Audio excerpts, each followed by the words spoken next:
Students, as you know, that in last lectures we have started the topic of principal components analysis. Again, here I am sharing some material about principal components analysis, or you may say I am again here revising this topic along with an example. Listen attentively. Principal components are uncorrelated linear combination of explanatory variables. That is, y is equal to c2x1 plus c2x2. Similarly, y2 is equal to c3x3 plus c4x4.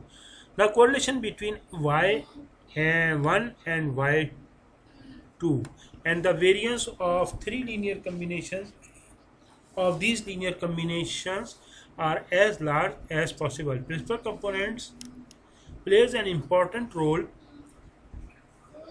in forecasting of functional data, that is intercorrelated, interrelated data.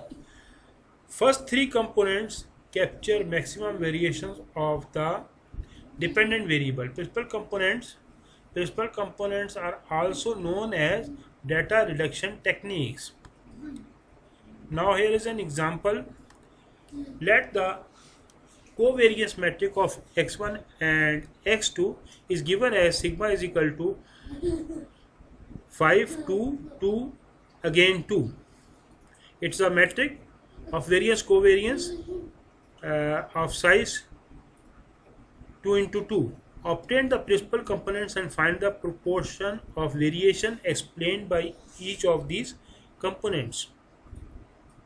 First, we have to find the eigenvalues and eigenvectors of this various covariance metric by using sigma minus lambda I absolute is equal to 0. Therefore, 5, 2, 2, 2 minus lambda into identity metric, that is 1, 0, 0, 1.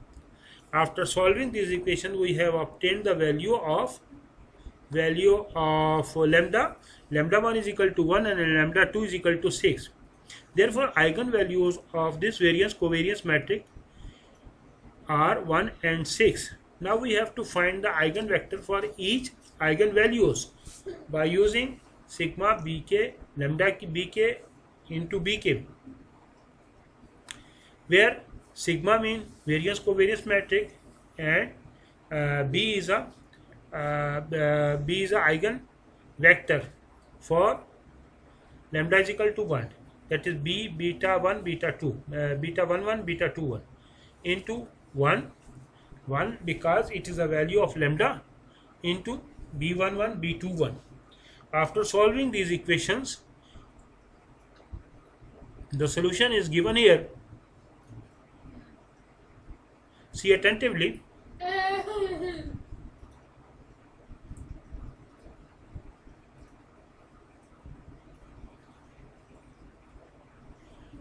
We obtained the value of b11 is equal to 1 over 5 and the value of b21 is equal to minus 2 over 5 under root after solving these equations. Therefore, b1, that is the eigenvector against lambda 1 is equal to 1 is equal to b1 1 over 5 under root and minus 2 over 5 under root. Therefore, first principal component of this variance covariance metric is equal to y1 b1 transpose into x. y1 is equal to 1 over 5 minus 2 over 5 under root into x1 x2. Therefore, the first principal component have become y1 is equal to 0.447 into x1 minus 0.894 into x2. Now, similarly, we solve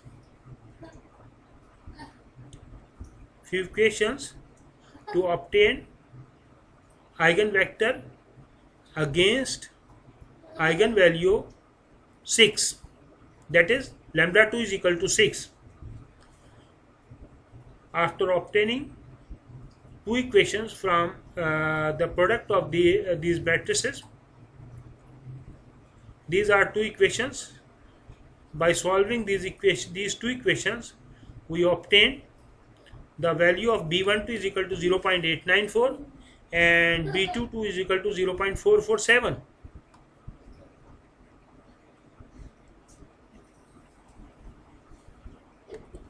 After replacing them, the expression of principal components, we obtain the second principal component is equal to 0.894x2 plus 0.449x2.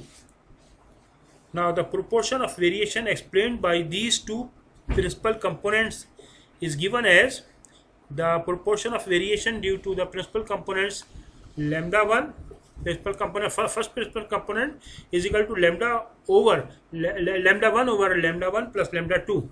1 over 1 plus 6 is equal to 1 over 7 is equal to 0.14, or it may be written as 14%. That is the explanation, that is the variation explained by first principal component is 14%. Now the proportion of variation due to the second principal component is equal to lambda 2 over lambda 1 plus lambda 2 is equal to 6 over 1 plus 6 is equal to 6 over 7. Now it has become 0.86, which is 86%. It means the variation explained by second principal component is 86%. Now 86% plus 14% is equal to 100%. It means first two principal components capture all the variation explained by the explanatory variables.